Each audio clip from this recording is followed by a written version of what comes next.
pessoal, eu sou Rafaela Leite, sou coordenadora da Medicina Preventiva do Eu Médico Residente. E hoje eu te convido aqui para a gente discutir alguns tópicos importantíssimos para quem vai fazer prova na Bahia, tá? Então te convido aqui para a gente vir junto e começar o nosso gabaritando com foco nas provas da Bahia. Galera, questão do SUS Bahia de 2021, a gente sabe, praxe, SUS Bahia ama cobrar aspectos relacionados a estudos epidemiológicos e pesquisa científica. Então tem que saber. Adora cobrar bioética relacionada à pesquisa científica, tá? Então tem que saber tudo relacionado à pesquisa e a estudos epidemiológicos. Então vê o que ele diz aí, ó. A incerteza no tratamento da Covid-19 gerou inúmeros trabalhos científicos e protocolos. Temos assistido muitas controvérsias quanto ao uso criterioso de medicações para tratamento eficaz. As bases científicas prevêem princípios da epidemiologia para a seleção de fármacos e de protocolos de tratamento. Indique, aí ele pede para a gente, ó, o modelo de estudo, ou seja, indique o desenho metodológico, ou seja, indique o tipo de estudo, tá? Mais adequado para conhecer a eficácia de uma droga nova no tratamento de alguma doença. Então, acabasse de revolucionar a medicina descobrindo o tratamento aí para uma doença nova. Só que você quer implementar realmente esse teu tratamento. Então, o que é que você deve fazer? Você tem que fazer o quê? Um estudo de intervenção. Vou ter que selecionar o grupo A, que vai fazer, por exemplo, a medicação padrão, e o grupo B, que vai fazer a droga que eu acabei de descobrir. E vou seguindo aí esses dois grupos para avaliar o quê? Eficácia, a segurança, vou ver se realmente aí aquele paciente ele se beneficiou mais do uso dessa droga nova. Percebe isso? Então, tem droga nova, vai ser estudo de intervenção. Qual é o estudo de intervenção que a gente tem aí como modelo principal? Ensaio clínico. Então, o que é que eu devo fazer aqui? Um ensaio clínico prospectivo, ou seja, daqui para frente. Aí você diz, Rafaela, mas aqui está dizendo, ó, duplo cego. O que é que isso quer dizer? Galera, selecionei o grupo A, que vai fazer a medicação padrão. Selecionei o grupo B, que vai fazer a medicação nova. Todo mundo que for avaliar esses dois pacientes, eles têm que estar cegados. Então, por exemplo, eu sou pesquisadora, eu sei exatamente quem é que está fazendo droga nova e quem está fazendo droga padrão. E só que você é o cardiologista, por exemplo, que vai avaliar esses pacientes em relação à droga nova aí para um tipo de arritmia. Então, você tem que estar cegado. Você não pode saber ali se aquele paciente que está na tua frente, ele fez droga A ou droga B. Ou seja, eu ceguei o avaliador, tá? E eu preciso cegar o paciente. O paciente também não pode saber. Ele vai receber uma caixinha daquela medicação onde ele toma um comprimido todo dia. Ele não sabe se é droga A ou se é droga B. Então, isso é duplo cego. Ceguei o paciente e ceguei quem vai avaliar o paciente. Vai ser randomizado, eu preciso randomizar todo mundo, ou seja, vou alocar aquelas pessoas em grupos de forma aleatória, tá? Eu não posso fazer especificamente, eu vou botar só homem num grupo, só mulher em outro. Não, vai ser tudo randomizado. E muito controlado. Eu preciso estar controlando, porque se de repente eu descobrir aí um efeito colateral importante, eu paro o meu estudo na hora, beleza? Então, idealmente, ensaio clínico. Podia ser coorte? Não. Por quê? Porque coorte não é estudo de intervenção. Coorte é um estudo o quê? Observacional. Podia ser, por exemplo, uma meta-análise. Meta-análise é um compilado de vários estudos, tá? Então, meta-análise, na verdade, seria o quê? Eu pego ali vários estudos e eu vou parar para avaliar aqueles artigos dali sobre aquele tema e faço toda uma análise estatística em cima desses artigos. Então, não é um estudo de intervenção. Perfeito? Firmamos aí letra A. Próxima questão, questão de 2023, questão bem recente. Aí vê o que a questão pede. Homem, 45 anos de idade, procura atendimento clínico para a realização de exame de rotina. Não sabe referir a última vez que fez exames. Sem queixas. Refere tabagismo, 30 maços por ano, sem outras comorbidades. Casado, única parceira sexual nos últimos 5 anos. O pai faleceu de câncer de reto aos 70. Ao exame, não se observa nenhuma alteração significativa, um IMC de 22. Em relação aos exames que serão solicitados, está correto afirmar o quê? O que é que esse paciente aqui de 40 anos de idade teria indicação de você estar solicitando? Basicamente, o que a questão pede é isso. Aí diz o seguinte, ó, a prevenção primária de câncer deve ser realizada com exames de rastreio. Pessoal, vamos só revisar isso daqui. O que é prevenção primária? É quando o paciente ainda não tem doença. E você vai ali orientar o paciente em algumas medidas para que ele não desenvolva a doença. Por exemplo, um paciente que nunca teve uma poliomielite vai receber uma vacina contra a doença. tá? Então, ou seja, ele não tem doença e eu estou orientando em relação a isso. Prevenção primária também é o quê?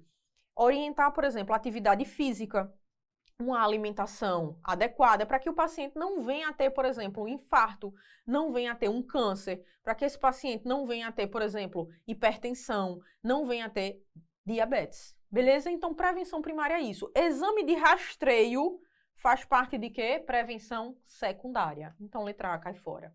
Letra B, exame de rastreio com alta sensibilidade e especificidade sempre terá um alto valor preditivo positivo. Galera, vamos lá. Lembrar aqui, alta sensibilidade e especificidade estão inerentes ao teste, tá? Então, alta especificidade e alta sensibilidade é algo inerente ao teste. Valor preditivo positivo, ele pode estar atrelado ao quê? Ele pode estar atrelado à prevalência da doença, tá? Então, percebe que são características diferentes do teste, tá? Então, não posso dizer que algum exame com alta sensibilidade e alta especificidade obrigatoriamente vai ter um alto valor preditivo positivo. Letra C, nos testes de rastreio é mais importante a especificidade. Falso. Teste de rastreio mais importante é a sensibilidade. Memoriza isso, cai muito em prova. Letra D, a prevenção quaternária visa evitar a cascata de eventos adversos que se seguem a um exame de rastreio verdadeiro. Prevenção quaternária é o quê? Você solicitar um exame que realmente tem indicação, você evitar uma iatrogenia. Então, imagina que esse homem, por exemplo, ele faz algum exame que veio alguma alteração, aí você vai, não, agora eu vou ter que solicitar uma tomografia com contraste, aí solicito. A tomografia veio limpa. Então, acabei de evidenciar aqui uma iatrogenia. O paciente não tinha indicação de fazer aquele exame. Por eu ter solicitado, eu saí desencadeando aí uma cascata de ansiedade para esse paciente, de medicação sem indicação. Então, a prevenção quaternária, ela evita realmente iatrogenias. Então, para a gente, letra D, perfeito. Próxima questão aí, SUS Bahia 2019. Vê o que essa questão cobra. Novas estratégias de prevenção e tratamento para HIV são fundamentais para enfrentar uma epidemia que vem mudando sua dinâmica, mas sem mudar seu perfil. A prevenção focada apenas no uso contínuo de preservativo vem perdendo força e novas formas de prevenção combinadas devem ser efetivadas e disponibilizadas. A combinação de novas tecnologias de prevenção e não a simples substituição do preservativo só é possível com serviços públicos de saúde de qualidade inclusivos.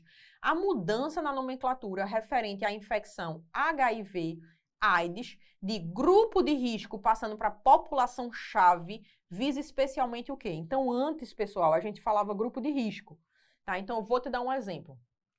Profissionais do sexo, a gente dizia que eram grupos de risco para HIV. Hoje a gente mudou essa nomenclatura para populações chaves. E com isso a gente quis o quê, na verdade?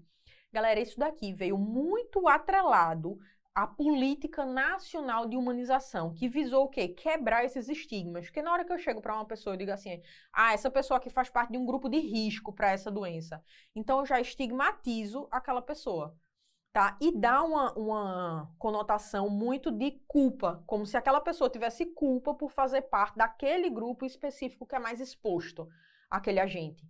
Tá? Então, muitas vezes, eu vou te dar um exemplo clássico. Nós, profissionais de saúde, somos um grupo de risco, né, nessa antiga nomenclatura, para a Covid-19. Por quê? Foi culpa nossa? Não, porque a gente é profissional de saúde e a gente estava na linha de frente de combate ao vírus. Só que quando eu digo grupo de risco, cai muito essa vertente de culpabilizar o paciente, tá? De culpabilizar aquela pessoa. E muitas vezes aquela pessoa não tem culpa, tá? Ela tem alguma ocupação relacionada ao seu trabalho, muitas vezes, né, que a expõe a uma determinada doença. Então, a Política Nacional de Humanização, ela visou quebrar esse estigma de culpa, tá, daquela pessoa e trocou por populações chaves. Trocou a nomenclatura de grupo de risco para populações chaves. Então, isso visa especialmente o quê? A humanização do cuidado, para evitar esse estigma, para evitar essa culpabilização daquela pessoa. Beleza? Próxima questão, questão de 2022, e ver que ela traz para a gente o seguinte, né? Ela traz aqui, questão longa, que vai discutir com a gente aqui sobre alguns aspectos relacionados à epidemia, à endemia, e no final ela pergunta o seguinte, ó. O texto se refere especialmente a doenças infecciosas o quê? Vamos lá para a gente trabalhar o texto.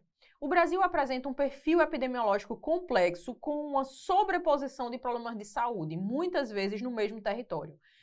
Nesse mesmo território vai ter o quê? Persistência de alguns agravos transmissíveis e ocorrência de ciclos epidêmicos de outros. Peso importante e crescente na morbidade, na mortalidade das doenças crônicas não transmissíveis e alta ocorrência de acidentes e violências. Essa múltipla carga se concentra principalmente nos grupos mais vulneráveis do ponto de vista social e econômico, como resultado das profundas desigualdades que ainda existem. Galera, o que é que essa questão ela traz pra gente? Vê, de cara, ela conversa um pouco sobre doenças infecciosas e ela diz que a gente está tendo uma persistência de alguns agravos transmissíveis. Qual é o grande exemplo que a gente pode trazer aqui? Dengue. Tá, então, dengue, ela persiste aí, ou seja, ela é uma doença de natureza endêmica. E no final ele diz o seguinte, ó, ao mencionar problemas de persistência de alguns agravos transmissíveis, ou seja, se o agravo está persistindo, isso é o quê? É uma epidemia? Surgiu agora? Não. Isso daí é o quê? Uma endemia. Só que essa endemia é de casos externos que chegaram aqui ou é da própria população que está ali? Da própria população. Então, são casos que a gente chama o quê? Autóctones, são casos daquela região, tá? Casos alóctones são casos o quê? Que vieram importados de algum lugar. Então, tu foi, por exemplo, lá para a Itália e tu contraiu sarampo lá e tu volta para o Brasil, tá? Então, isso daí, você vai ser aqui um caso alóctone. O que a gente observa é que a gente tem casos autóctones, casos no nosso próprio país e que persistem e que mostram pra gente aí uma natureza o quê? Endêmica, uma natureza de persistência da doença. Então, como tuberculose, como o próprio HIV, que está se tornando uma doença endêmica, como dengue, tá? Então, a gente observa aqui, quando ele fala de persistência de alguns agravos, ele já está falando aí que é de natureza endêmica e não de natureza epidêmica, né? O agravo ele está persistindo. E ele persiste porque ele já é uma doença ali comum naquela população. Então, de casos autóctones. Então, resposta para a gente, letra A. Galera, dá uma olhada agora nessa questão aqui, 2022, tá? E é uma questão que nem precisa você ler esse texto todo.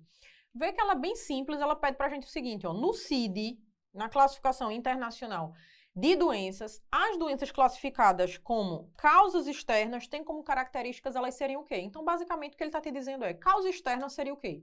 Letra A, relacionada à ação humana, mesmo não sendo intencional. Na verdade, pode estar relacionado à ação humana, mas geralmente está relacionado a agressores externos. Tá? Porque imagine que você está embaixo de uma árvore e a árvore cai. Tem um raio, cai especificamente em cima dessa árvore e a árvore cai em cima de você e te mata. Foi relacionada à ação humana? Não. Mas, infelizmente, o paciente morreu e foi de uma causa externa, tá? Então, a gente vai classificar também como causa externa. Então, não necessariamente está sempre atrelado à ação humana. Está atrelado o quê? A agressores externos.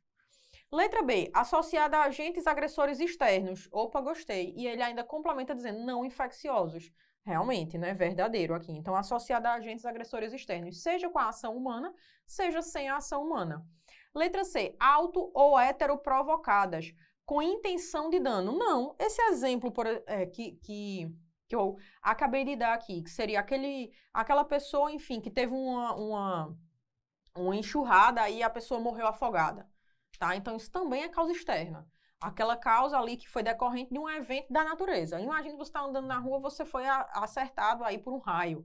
Então, não é provocado aí, auto ou hétero provocado com intenção de dano, tá?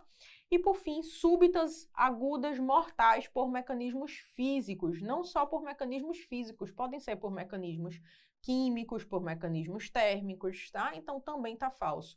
Resposta pra gente, letra B. E a gente fecha aqui o nosso gabaritando da Bahia, parte 1.